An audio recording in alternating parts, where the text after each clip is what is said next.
Purple Nation. Hello, Bleed Purple Nation. My name is Layton. Kason. My name is Kason. We would like to wish you a happy Thanksgiving. We would like to wish you a happy Thanksgiving.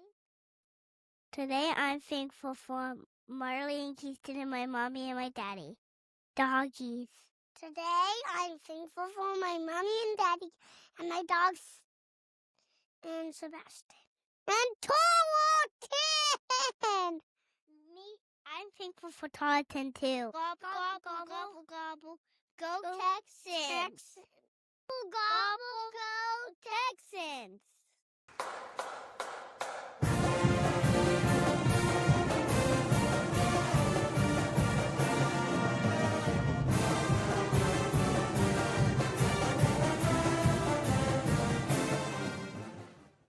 And welcome back to Bleed Purple Nation, the podcast by Tarleton fans for Tarleton fans. This is episode 9, and this podcast being released on Thanksgiving Day. So just want to wish everyone a happy Thanksgiving, and I hope everyone's enjoying time with their family and loved ones and friends and enjoying some football. Luckily, we don't have Tarleton football this week, and that's actually a good thing, and Coach and I will talk about that shortly. But before that, just want to remind everyone, if you could please follow, like, and subscribe Bleed Purple Nation. We're on Spotify and YouTube, and then I'm looking at, hopefully we'll get on Apple Podcasts soon, but we're on Spotify and YouTube, and of course Facebook and Twitter. It's at Bleed Purple Nation. So appreciate everyone's support. Right now, we're very blessed for the second time this year here on episode 9 to have the head football coach for Tarleton State with us, Todd Whitten. Coach, happy Thanksgiving. How are you? Very good. Thank you. It's nice to have kind of an open week before we get started in the playoffs. Absolutely. That number 4 seed, top 8 seeds get by. So this time last year, Coach, you were getting ready to play Drake in 3 or 4 days. Yeah. How different has it been having this bye week versus last year when you were getting ready to play Drake? Well, everything happens in a hurry in the playoffs. And so it's much preferred, obviously, to get a bye week and to have a chance to play at least a couple of weeks at home, possibly, if you could be that fortunate. So I have learned this year that it's having a higher seed, being in the top 8, especially being in the top 4, is certainly the way to go. Have you seen the numbers? I certainly haven't traditionally. I mean, because in FCS, traditionally, the teams that are in that top 8 seed have had a huge advantage, right? Yeah, I think so. Now, the 1, 2, 3, 4, I think, have the real advantage. 1 and 2, the absolute top of it all. But I think the top 4 teams have a chance to play at home. The whole way? Yeah, the whole way through. And so all the way to. As long as you can keep winning. But we're still learning about some of these things. And, you can only suit up 64 guys, which is about 10 less than most of us do in conference. And so it's really it's an adjustment in a lot of ways. Yeah, but a good position to be in, 11-1 on the season. And, in that last, the midseason rankings, Coach, with that FCS playoff committee, you were sitting at 5. And I don't know, you probably, maybe you find out a little bit before, I don't know, but I'm sitting there watching the selection show, got back from Stephenville and watched it at home. And I was shocked when we moved up to 4 and jumped Lehigh. Were you a little surprised? Well, we have one of the very best resumes in the country. And if it just goes on the resume, there could be an argument we could even be higher. And so I think North Dakota State was 12-0, not much discussion there. The other 3 of us in the top 4 had a loss or 2. And so you certainly could discuss some of that. Our strength of schedule and Montana's was about the same. Anyway, it's hard to know. I do think the committee, though, does a good job, and I think they get most of it pretty accurate. Yeah. And so my hat's off to those guys. They have a tough job, and so. But I certainly think they got that right between us and Lehigh, and we flip-flop there. And so. Yeah. And we're very thankful for that. Yeah, absolutely. And maybe not shocked in the sense that not deserving, but as a fan, I was just sitting there like, oh my gosh, this is huge if you move up to 4, because if you win, you could just, stay at home another week. So certainly big. And when you look at those 24 teams that got in, Coach, there's 4 teams from Texas, right? 3 of them you've played or coached at in SFA, Tarleton, and Lamar, and then, of course, ACU. This FCS level's not traditionally been heavy dominated by Texas schools. What does that say about the state of Texas starting to turn it around in FCS? Yeah, it was certainly a good year for us. Yeah, I can remember some years back, 20 years ago, Jacksonville State and Troy were in the Southland over there. And it was much, much more difficult. Abilene was still Division II, so was Tarleton. And Sam and Stephen F. were just, once in a while might get in. But there was not very much representation from Texas, really, to be truthful about it. It was really, when I left Sam Houston after the 2009 season, Willie Fritz came into Sam, and in year 2, they got into the playoffs and made a run. But it was really until then that Sam really started doing well, and I think they made 7 in a row playoff trips. And so Stephen F's been, maybe 5 times in the last 30 years. And so, but it's really been hit or miss. Texas State, when they were FCS, they went 2 or 3 times in the whole time they were there. So when you played at SFA as quarterback, were y'all FCS or D2? We were. We transitioned right when I got there from Division II, from the loans, just kind of like here. And my junior year, we won the league and went 9-2, and that was the last year we were on, kind of like what happened here at Tarleton. So we didn't get to go to the playoffs. And speaking of SFA, I know obviously we've had a pretty heated rivalry with Colby Carthel when he was at Commerce and SFA, but I think you got to give him a little bit of credit because armchair quarterbacks and fans there, I think we're probably about ready to pitchfork them out of town, and they won 10 straight, and they played pretty well this year, haven't they? Yeah, you bet. Colby is a really good coach, and I think he's done a really good job over there. Had a little bit of a dip a few years ago, but quickly pulled them out of that, just as I thought he would. They had a playoff in either year 2 or year 3, and so I remember that. This is the second playoff trip, I think, in 7 years, so probably could have had another one in there somewhere, but I think he certainly has them on the right track now. His dad was a pretty good ball coach, too. I think he could sell a woman in white gloves a ketchup popsicle, Don Carthel. Yeah, there's no question. He was really good at recruiting and evaluating and rounding up talent. One of the all-time great Division II coaches. Had a deep understanding of the Division II things, the nuances that the average people don't understand. And so he knew how to build a Division II football program, and about as good as anybody, really. All right, so SFA, Abilene Christian, Tarleton Lamar are in. And when you look at the UAC coach, I know at the end of the selection show, towards the end, they showed the committee chairman was there, and they showed the first 4 that were out. And unfortunately for the UAC, Austin Peay and Southern Utah were 2 of those first 4 that are out. How disappointing was that just from the conference's perspective? Yeah, well, they're good teams now. So Austin Peay lost a game there where they were leading at Eastern Kentucky. I think Austin Peay's a little better than Eastern Kentucky this year, and they really probably should have gotten a win there. That would have been enough to have gotten them in. Southern Utah always plays great late, but they lost early in the season at San Diego, non-scholarship. They lost early in the season at Idaho State. So, they easily could have won 9 games this year. Probably should have. But now they were as good as anybody in the league, and are better than most. They won 6 in a row to finish it out. And so Delane Fitzgerald is a excellent coach. Yeah. Always has his team coached up and prepared, and they've got good schemes, and you name it, a lot of energy. And so they're certainly a hard bunch to beat. And talking about Austin Peay, of course, I was at that game. I thought we had a kind of on and off topic. I thought we had a great crowd for the final. Used to, when Tarleton played a final 1 or 2 home games of the year, coach, deer season started, and it was me, you, and Rodney Payne there. And boy, I thought the crowd on Saturday was excellent. Did you? They were. You bet. We've had just incredible. I can't say enough about our students and our community and, alumni, everybody that comes back, and it's really turned into a weekend event. And so it's fun, being the coach. It's fun to see so many people that love Tarleton, really have a great experience, throughout the course of a home game weekend. And so I take a lot of pride in that, and just, happy that so many people can enjoy our program. And they enjoyed that game, coach. 45-44 overtime win against, then I guess Austin Peay was 7-4. And did you figure that it would be pretty tough knowing that if they knew if they won, they'd be in the playoffs. You bet. We thought it would be as hard a fought game as we had all year. I don't know how it'll shake out. I think they have the player of the year in the conference probably, and their quarterback. Yeah. He was like that all year long. He was their leading rusher, certainly their leading passer. He accounted for about 90% of their production all the time. And, he's really a running back playing quarterback that can throw the ball pretty well. And so really, especially at our level, really difficult to control a guy like that. He came from the Southeast Conference. Well, in the Southeast Conference, they've got D linemen that are really special and can move their feet and can, chase a guy down in a hurry or close a gap in a hurry, and not so quick, not exactly the same thing at our level. And so he just had a huge year and really was able to do that to just about anybody. And so they beat Middle Tennessee. Yep.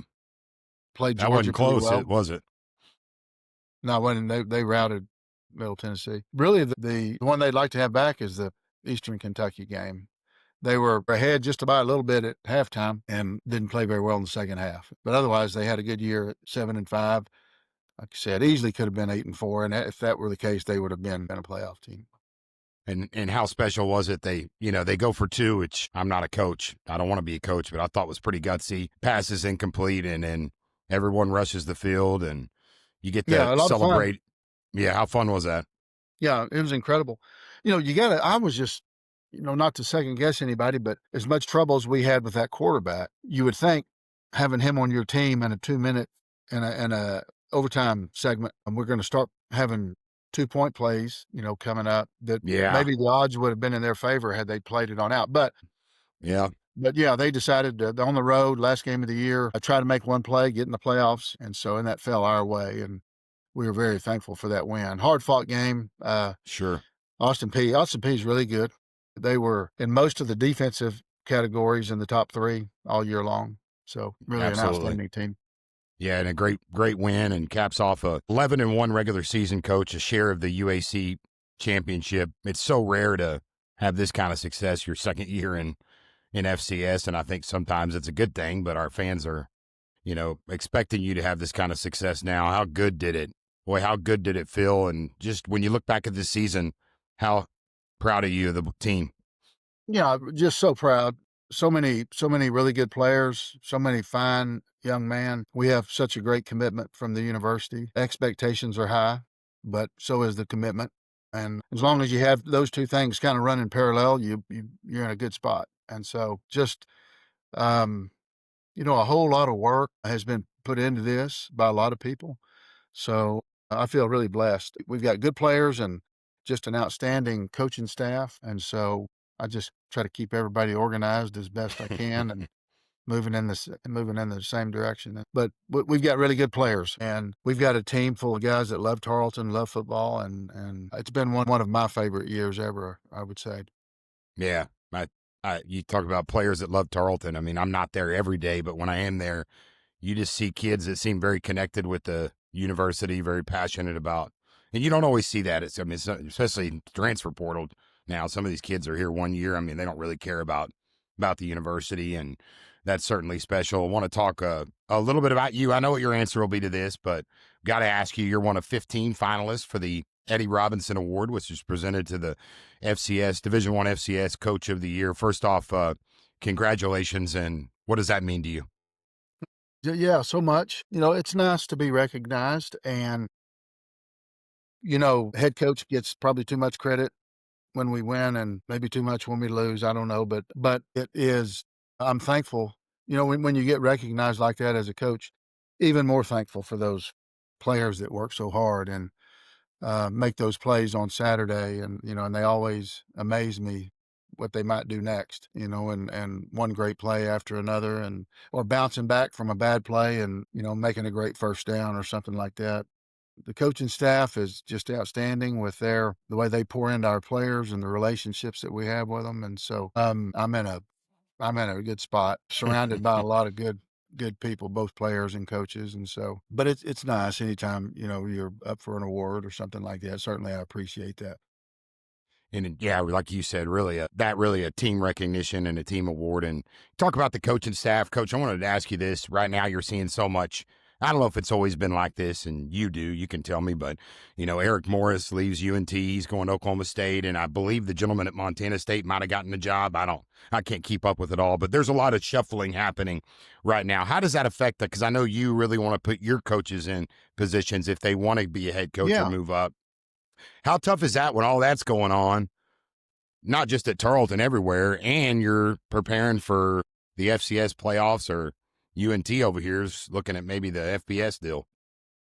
Yeah, well, I mean, it's, we sort of know what we're getting into whenever we sign up for all this stuff. It is. And I hope, whether they be our players or our staff, I hope everybody can enjoy some real value, or get real value out of whatever their position within our program is, from our success. And so when you have a lot of success, it creates value for the players and the coaches. And I'm all for that. And I love to see our players do well. I love to see our coaches have success.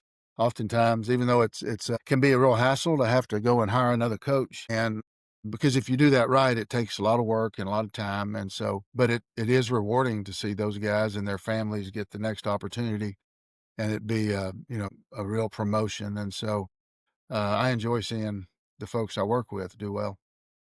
Sure. And, I was looking at the national stats earlier. You're got the number 1 scoring offense in the nation. You're number 2 in the nation in pass yards per catch, plus 29 turnover margin. These are all number 1 in the nation, folks. Kick return defense, special teams, no block punts, fumble recoveries. I mean, when you are doing so well in so many different categories, I imagine you probably will get some calls about some of these assistant coaches.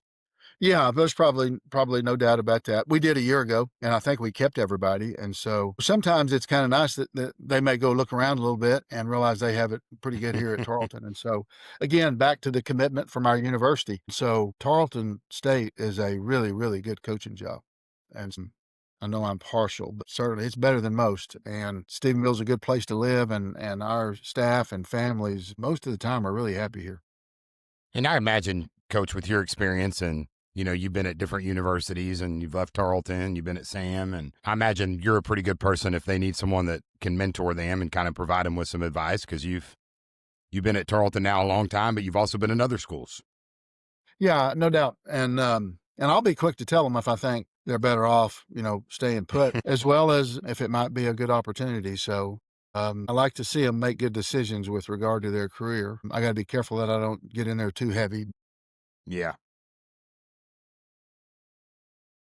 Usually it's pretty clear. And so, but it's that time of year again, and there'll be a lot of movement and a lot of different things happening. Talked about player awards. You got a big player award today. Trey Page was named a finalist for the Jerry Rice Award, which is, folks don't know what the Jerry Rice Award is. That's the FCS Freshman of the Year. Jerry Rice played at Mississippi Valley State.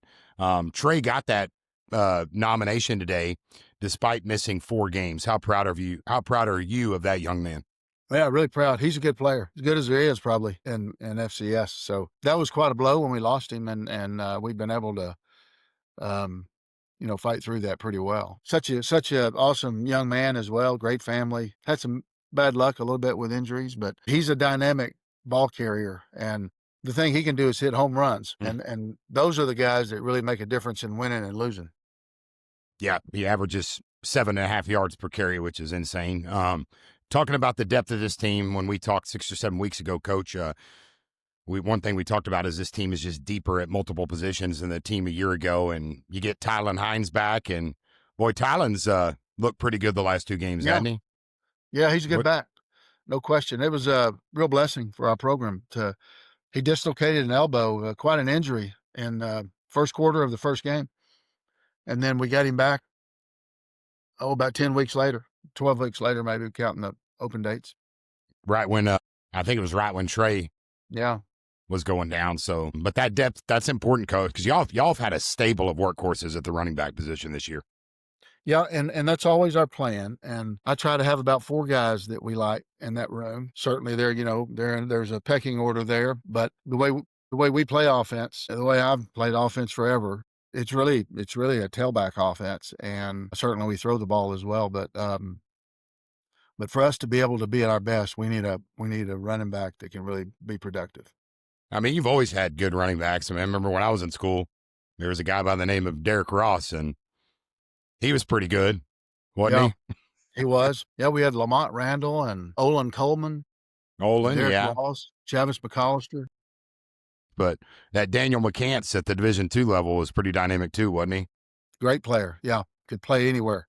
Obviously, Derek Ross could have played anywhere. We've had a lot of guys through here that could play, in just about any league and at any university. And so I've had the good fortune. I've coached a lot of 1,000-yard rushers. This was my 16th season, I believe, here at Tarleton.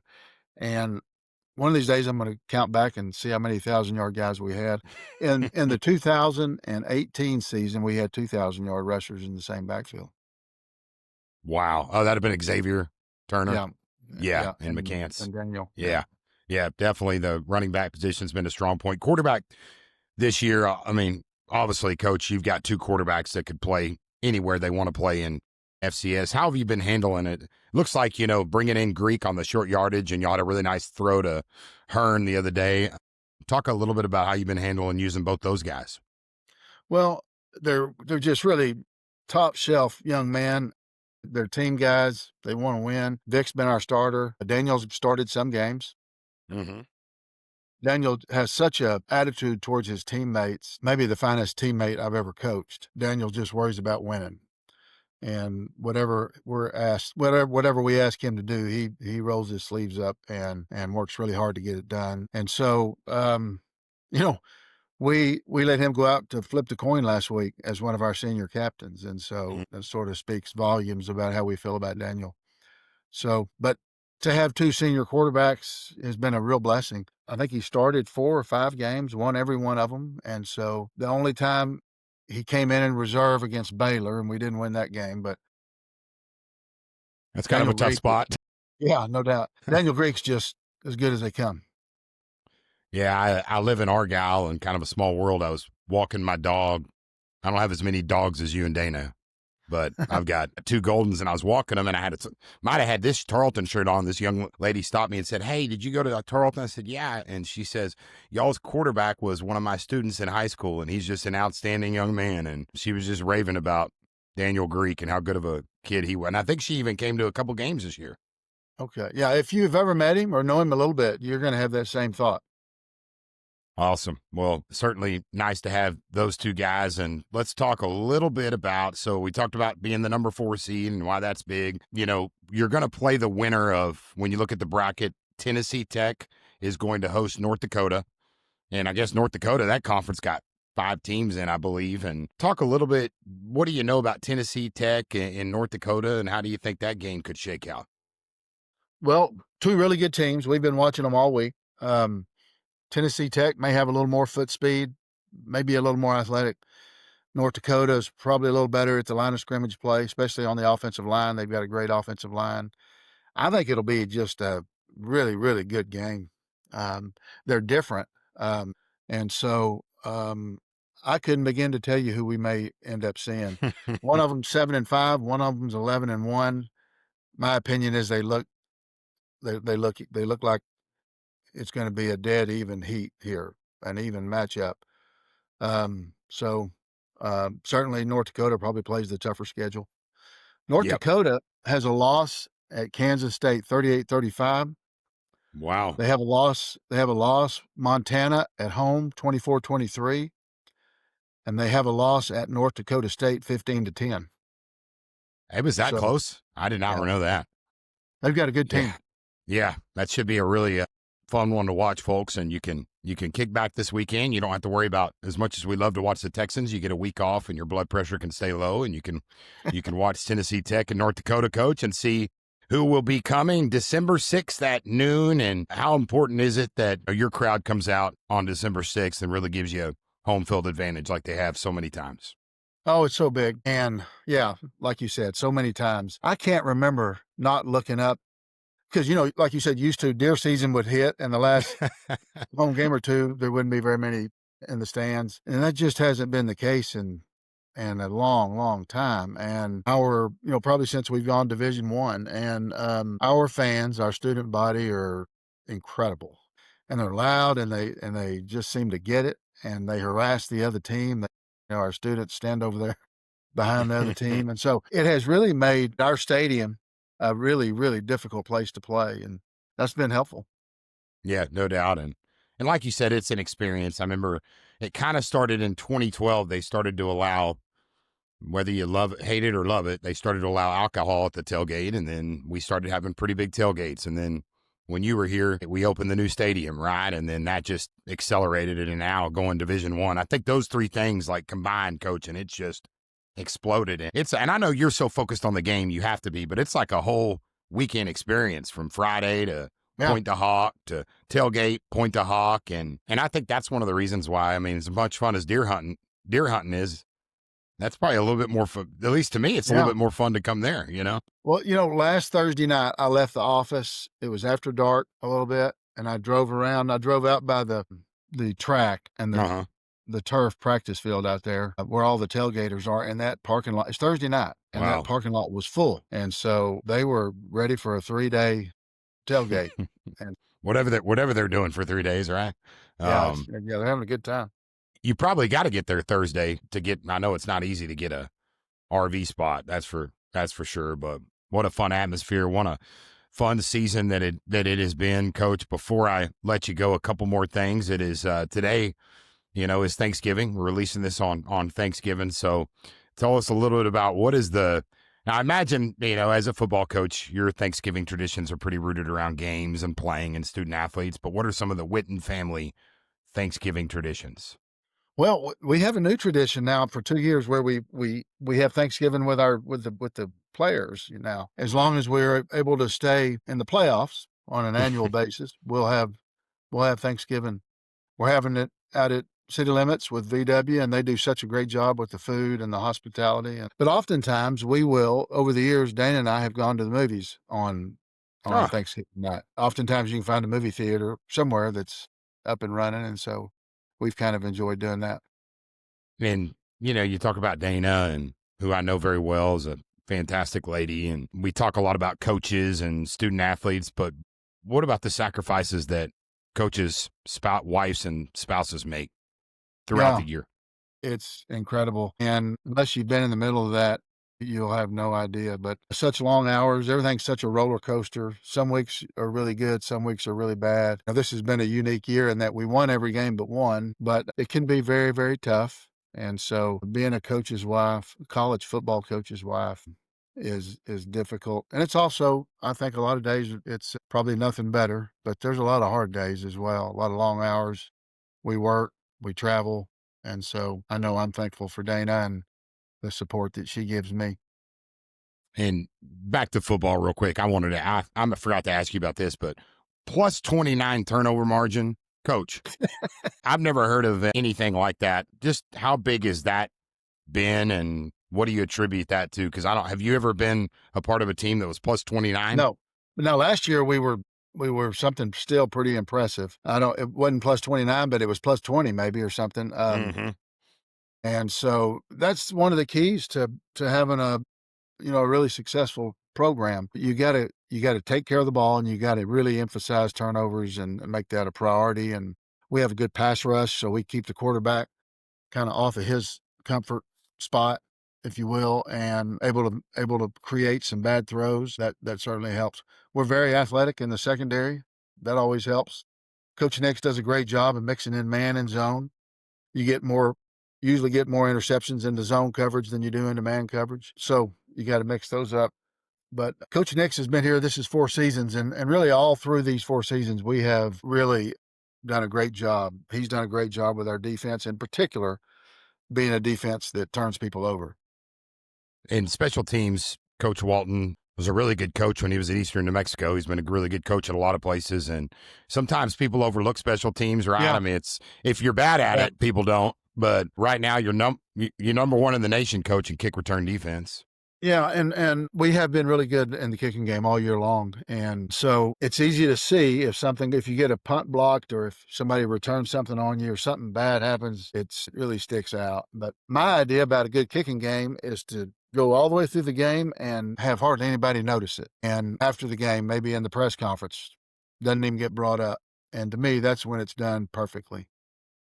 I thought you were going to say just kick a lot of extra points. That was your idea of a perfect game, but that helps too. Those are better than field goals. Yeah, there's no doubt about it. But hey, when you have to kick a field goal, the Poston and the other young man have been pretty good, haven't they? Yeah, they have. Big time kicks. Coach, it's Thanksgiving Day. I want to be respectful of your time, but man, what a heck of a season. 11-1 and 125 wins now at Tarleton. I know I speak for all Tarleton fans. We're thankful that you're our head coach, and it's been a fun ride, and we're not done yet, are we? Not at all. Yeah, and I'm very thankful. I have a very, very good job, and I don't take it for granted, and I have one of the best coaching jobs in the country. Coach, happy Thanksgiving. Look forward to packing Memorial Stadium. We'll see you on December 6th.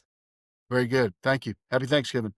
Happy Thanksgiving to you. And happy Thanksgiving to everybody watching, and hope you've enjoyed the episode 9. Want to let you know next week we will have Sam Herder on, who's an FCS insider, so we'll have Sam on the show next week for episode 10. So for Todd Whitten, I'm Casey Hogan, episode 9 of Bleed Purple Nation, folks. Thanks for watching. Have a great Thanksgiving, and we will talk to you next week. Go Texans.